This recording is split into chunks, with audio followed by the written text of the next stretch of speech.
Hello, magic makers, and welcome back to the Metaphysical Apothecary. We are your hosts, Megan and Shannon. Say hi, Shannon. Hi, Shannon. We are also known as the Scorpio Sisters, and we are here to explore the mysterious, magical, and the arcane.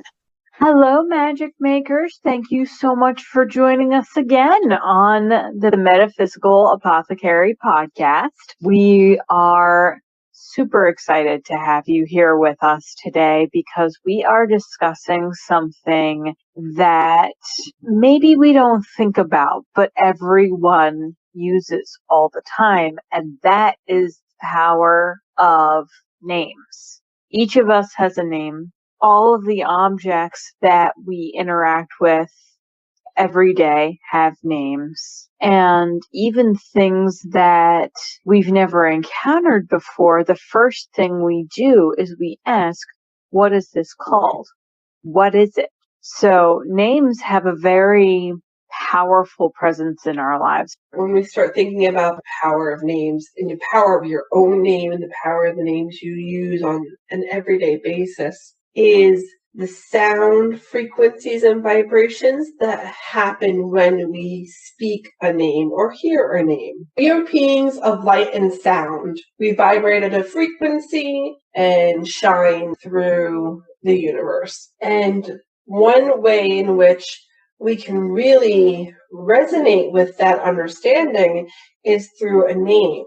When you say a name, you are speaking the frequency and vibration of the person you're speaking to, and you're calling their frequency, their vibration to you. You're attracting it, you're summoning it to you for a particular purpose. When someone is doing that to you, your parents or a teacher who decided to use your full name, they were taking your in full vibration and frequency to call your attention to something that they were normally not exactly happy with. Everyone knows the chill that runs down your spine when your parents or an authority figure uses your full name. And that's the entirety of your vibration shivering because it was called and resonated with the entirety of your being. That every cell is standing at attention when you hear that. Yes.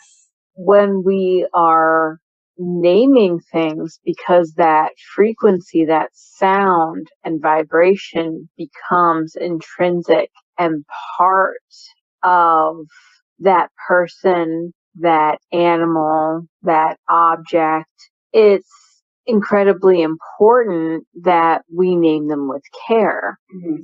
Even that concept, if you have a concept, if it's not named with care, won't take off the same way that it would have if the frequency aligned and matched. Exactly. We've all met people, or maybe we are people, whose names that their parents gave them don't fit.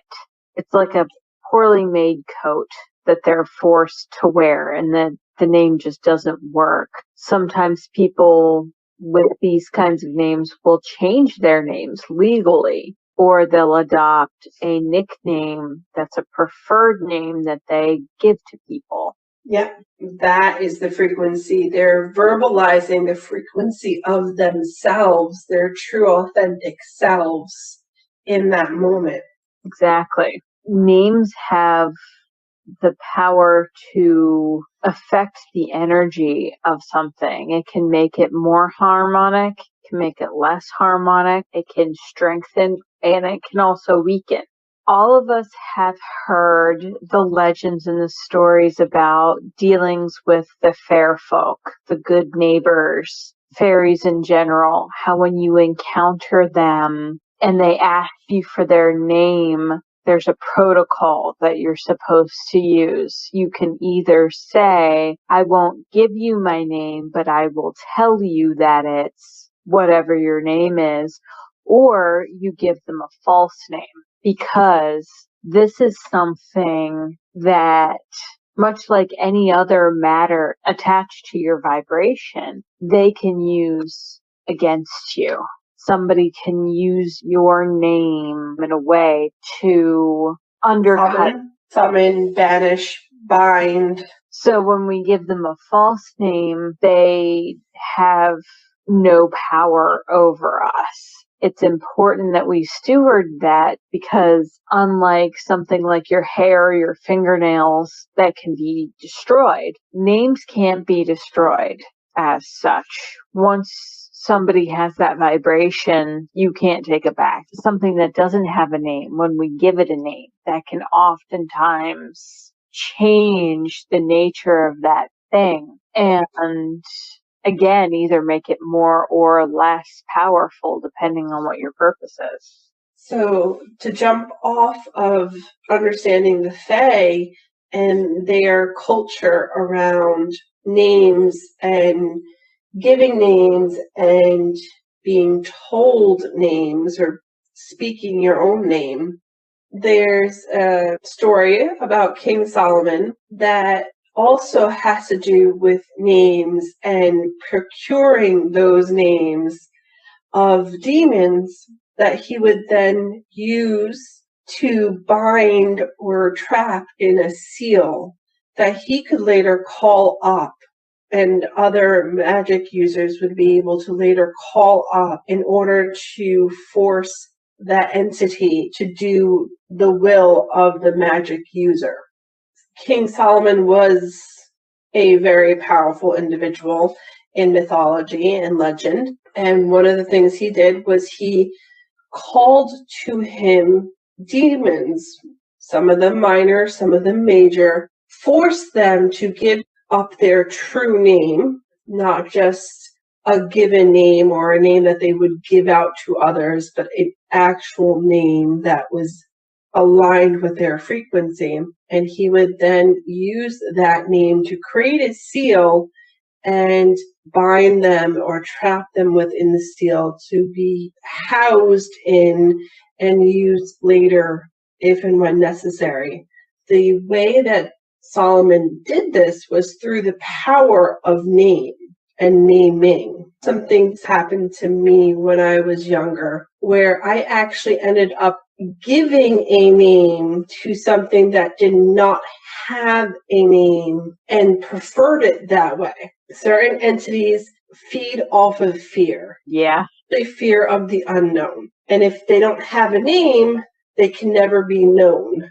A particular entity of this nature ended up attempting to feed off of my energy when I was first starting to walk my path in witchcraft and paganism. And it took the form of what looked like a tall, broad man wearing a fedora in shadow, black against black.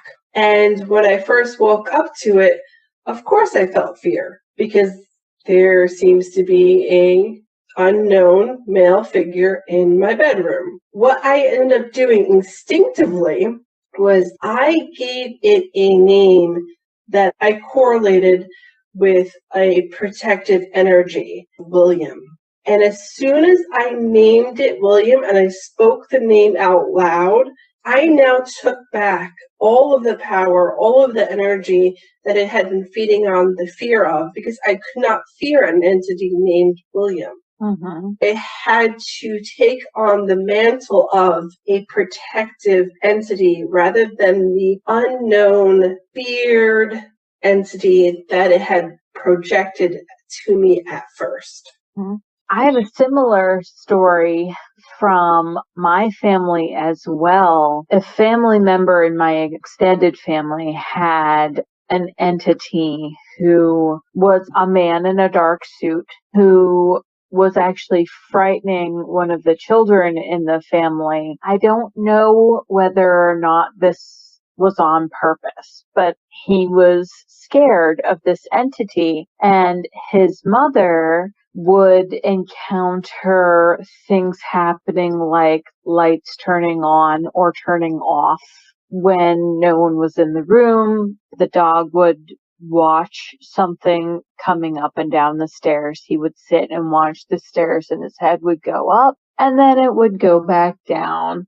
The mother of the family, the matriarch, named this entity Mr. Smith, and she had power over Mr. Smith from then on. She was able to say, Mr. Smith, you need to leave that light on. I'm trying to cook. Mr. Smith, you need to leave my son alone. He's trying to play with his toys. And Mr. Smith always listened after that. It got to the point where all of us who encountered Mr. Smith were able to say to him, you need to leave me alone right now. I'm doing something. This thing was always obeyed. Mm-hmm. They never had trouble with Mr. Smith after that. He was essentially assimilated into the family unit. Mm-hmm. That's all we have on the topic for today. Thank you so much for listening in, and we hope you'll join us again next time. In the meantime, you can follow us on our blog for some more witchy wisdom, as well as check out some of our original art on Society 6 for sacred decor and more. Thank you again for joining us, and go make some magic and live your best life. Bye. Bye, everyone.